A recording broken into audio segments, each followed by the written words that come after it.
Welcome to NG Stories. Please like, share and subscribe for more amazing videos. Naga साधु की शक्ति क्या है? नागा साधुओं को दैवीय शक्ति मिलती है जिससे वे कठिन तपस्या कर पाते हैं। नागा साधुओं को भगवान शिव का अनुयायी माना जाता है।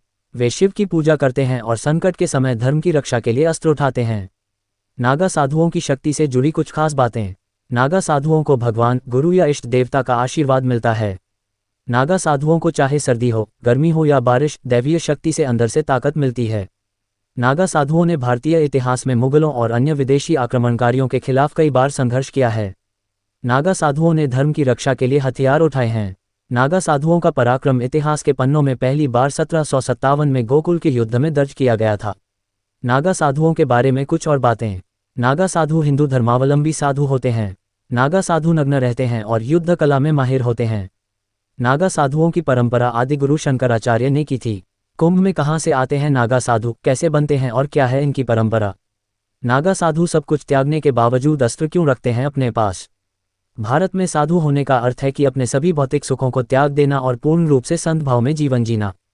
लेकिन आपने ध्यान दिया होगा कि नागा साधु न केवल सारे भौतिक सुख सुविधा त्याग देते हैं बल्कि संसार से कटकर भी जीते हैं। वो तप, त्याग और अनुशासन का प्रतीक होते हैं। लेकिन कई बार वो अपने साथ अस्त्र जरूर रखते हैं। ऐसा क्यों है, चलिए जानते हैं। नागा साधुओं का अस्त्र धारण करना उनके भौतिक सुखों के मोह को त्यागने का संकेत है, लेकिन वे शक्ति के मोह में भी बंधे रहते हैं। आदि शंकराचार्य ने सनातन धर्म की रक्षा के लिए नागा साधुओं और अखाड़ों की स्थापना की थी। नागा साधु भगवान शिव के अनुयायी होते हैं और संकट के समय धर्म की रक्षा के लिए अस्त्र उठाते हैं। नागा साधुओं ने भारतीय इतिहास में मुगलों और अन्य विदेशी आक्रमणकारियों के खिलाफ कई बार संघर्ष किया है। संत होने का अर्थ है मन को निर्मल रखना और संसार से सारे मोह को त्याग देना। नागा साधु कई बार तन पर कोई वस्त्र तक नहीं धारण करते क्योंकि वो भी भौतिक सुख में आता है। लेकिन इसके बावजूद वो अपने साथ अस्त्र जरूर रखते हैं। अस्त्र रखने का अर्थ है कि आप कहीं न कहीं अब भी शक्ति के मोह में बंधे हैं। नागा साधु स्वयं को भगवान शिव के अनुयायी मानते हैं और धर्म के रक्षक के रूप में अपनी भूमिका निभाते हैं। जब समाज या धर्म पर संकट आता है तो वे क्षत्रिय धर्म का पालन करते हुए अस्त्र उठाते हैं। उनकी साधना और अस्त्र शस्त्र दोनों का उद्देश्य केवल आत्मरक्षा या धर्म की रक्षा करना है।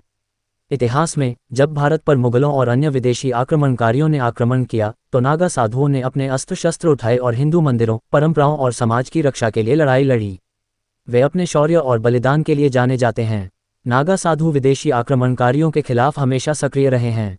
उन्होंने कई बार मंदिरों और तीर्थ स्थलों की रक्षा के लिए हथियार उठाए हैं। अंग्रेजों के शासन के दौरान भी नागा साधु कई विरोधों और आंदोलनों का हिस्सा रहे हैं। नागा साधुओं और अहमद शाह अब्दाली के बीच कई बार युद्ध हुए।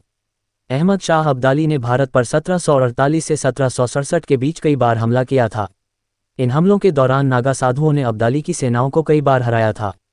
नागा साधुओं और अब्दाली के बीच हुए कुछ युद्ध: गोकुल का युद्ध, मथुरा का युद्ध, पानीपत का युद्ध, वाराणसी का युद्ध। गोकुल के युद्ध में नागा साधुओं ने अब्दाली की सेना को हराया था। इस युद्ध में 111 नागा साधुओं ने 4000 अफगान सैनिकों को हराया था। मथुरा के युद्ध में नागा साधुओं ने अब्दाली की सेना को मथुरा से खदेड़ दिया था। इस युद्ध में भी करीब 2000 नागा साधु शहीद हुए थे। कुछ इस तरह का ही है इतिहास नागा साधुओं का।